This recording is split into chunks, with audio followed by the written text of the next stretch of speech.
leero tuzenga bulijjo okubabulira ku mikolo gye tutegese egy'omulundi guno. Boxing Day tujja kubeera Entebbe, ku 31 tujja kubeera wano, then ab'e Kampala abatasobola genda Ntebbe tujja kubeera kwa Kamwezi. Nkubiriza Bannayuganda mwenna mujje mu bungi, munyumirwe, ate mufune ekiva mu ssente zammwe zemusasudde.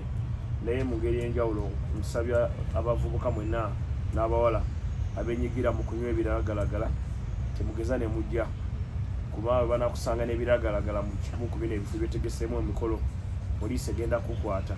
Ku luno poliisi ereese akuuma akawunyiriza okulaba ani alina ebiragalalagala mu mubiri, bamutwale butabika bamujjanjabe.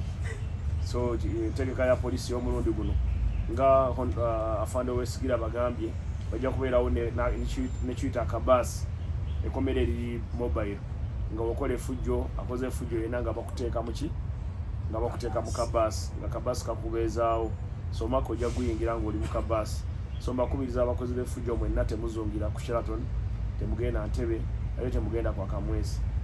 Then njala n'okubategeeza nti nga bulijjo Sheraton etegese ebiriroliro ebisinga okuba eby'amaanyi mu Uganda yonna, bagenda bikuba permission poliisi yagituwadde, era ne Sheraton eteseewo rooms ez'abo abatamidde, n'ababazenga mutamidde nga temulina abavuga, babawadde ruumu ku luno ku bbeeyi dondolo, buli omu asobola okusula mu hoteri eno ku ssente ntono ddala, ate nga bakuwerako breakfast eya 5 star. So mbakubiriza abazadde n'abaana mwenna mujje ku Sheraton. Ebisale bya mitwalo 2, n'omutwalo oba mitwalo 2, mitwalo 5 tebo ya milioni emu, tuzabe ab'embuto nnene. Then tujja kubeerawo still Entebbe, tulina Afrigo Band ku Boxing Day. Ku luno ku Sheraton ekyenjawulo, Afriga egenda kuba endongo, ejja kukuba lukoba ku lukoba kuva ku ssaawa emu paka ssaawa 4. Then bano abakuba CD bo bajje basulemu CD.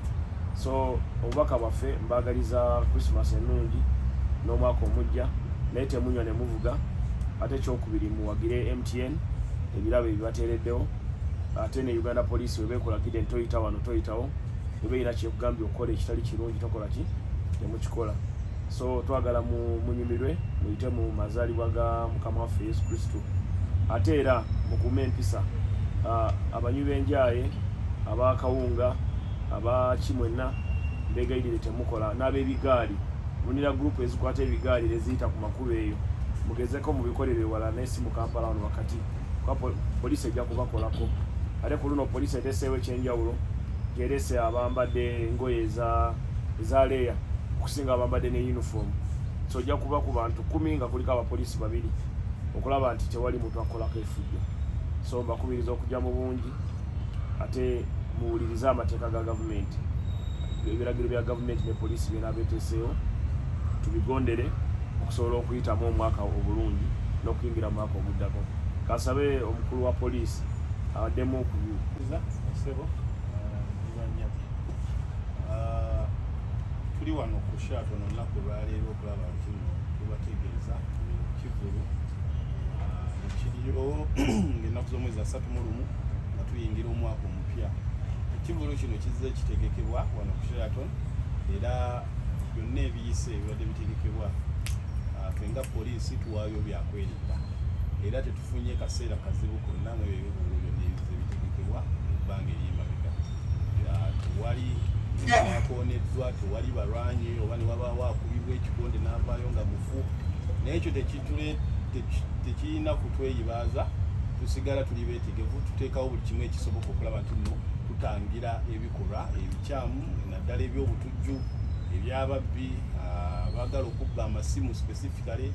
Then waliwo ne bano ababa baagala just okuleetawo embeera etali ya bulijjo nga baagala kuba bukubi bantu. Omuntu ayinza okuwulirako obubi olw'okuba ovuga emmotoka oba ogifulumama awo nakuba ekikondo. So embeera eyo gye tugezaako okwewala, era tudiployingira ddala abasirikale abali mu ngoye zaffe eza bulijjo ng'eza poliisi, then wabeewo ne bano botajja kulaba mu uniform, naye ng'abategesi bo babamanyi, bawabeerawo n'ekibawulo ekyenjawulo abategesi bwe tukwataganawo kibamanyi.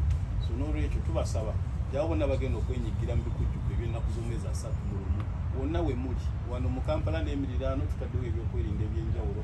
Tetulinze kutuuka ku lunaku olwa 31 okulaba nti nno twenganga abamenyi b'amateeka.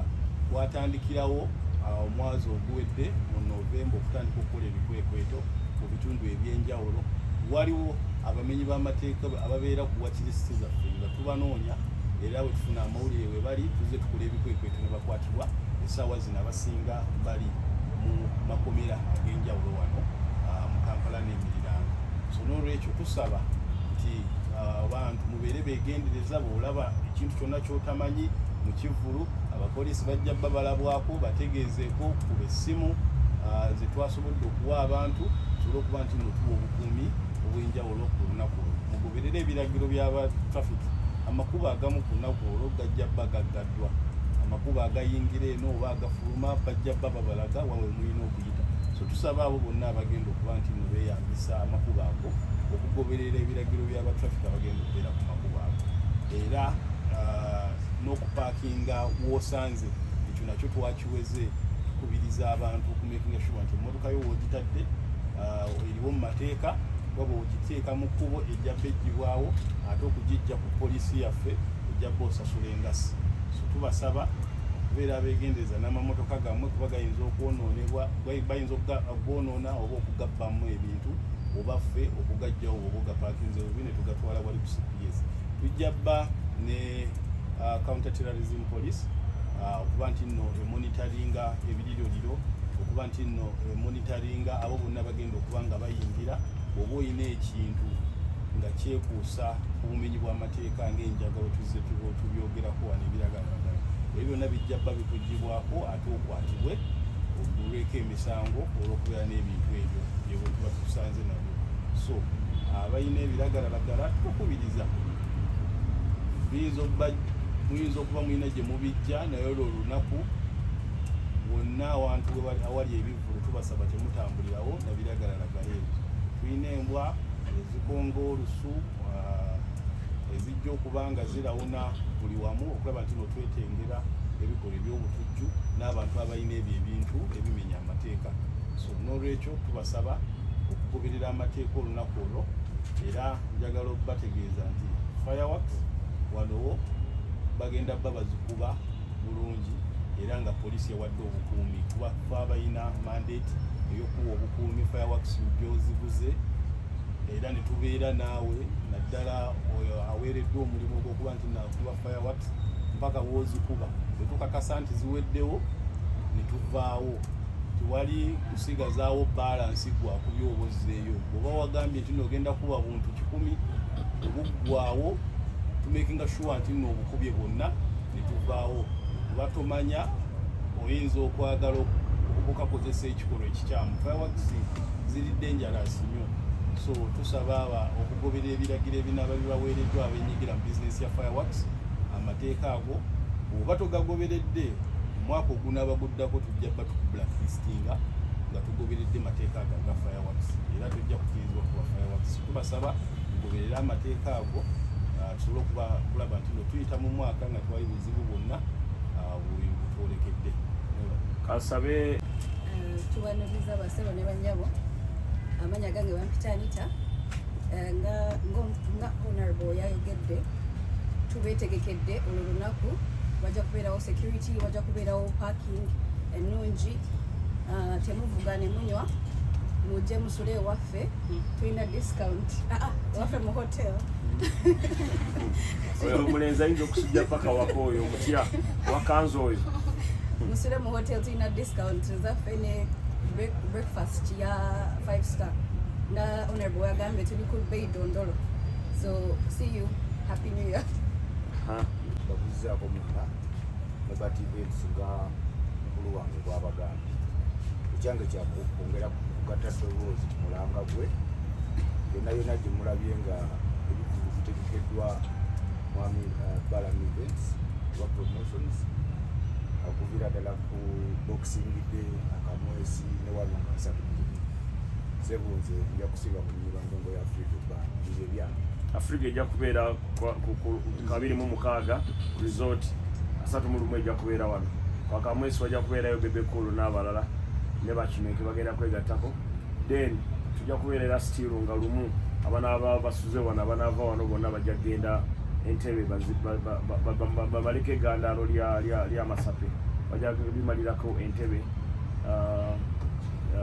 nga lumu January okuyingira omutwe n'omukulu omutwalo gumu gwokka naye twagala ab'empisa bokka be baba bajja. Then ekirala ekisembayo nga tumaliriza tugenda kubawa omukisa mutubuze ebibuuzo bibiri oba bisaminality. Don't participate in any activity as we end there that may lead you to jail. Stay away from crime. Avoid taking drugs, unauthorized or prohibited drugs.